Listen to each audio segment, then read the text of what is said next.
to simple present tense. waa taniska labaad ee English. Simple present tense is used for an action which takes place or happens every day.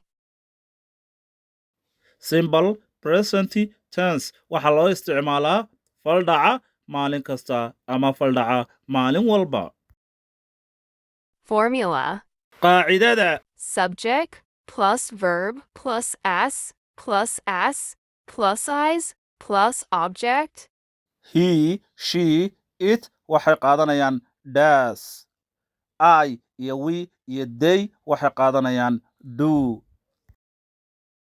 Examples: tusaalayaal affirmative. jumlado caadiya. I go to school. iskuulka ayaan aadaa. marka waxa ku qorsoon every day maalin kasta.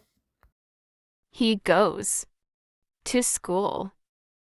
isagu wuxuu aadaa iskuulka. waxa uu aadaa iskuulka ama wuxuu tagaa iskuulka. She reads her lessons every day. waxay akhrisaa casharadeeda maalin kasta. waxay akhridaa casharadeeda maalin kasta. Question: su'aalo. Do I go to school? Do I go to school? iskuul miyaan tagaa anigu? Does he go to school?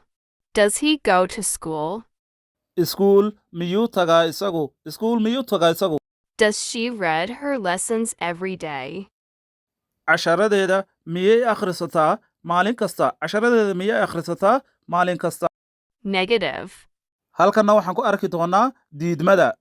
I don't go to school. I don't go to school. iskuulka ma aado anigu. He doesn't go to school. He doesn't go to school.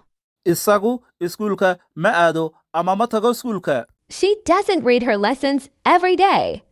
iyadu casharadeeda ma akhrisato maalin kasta. la soco casharka xiga. mahadsanidin.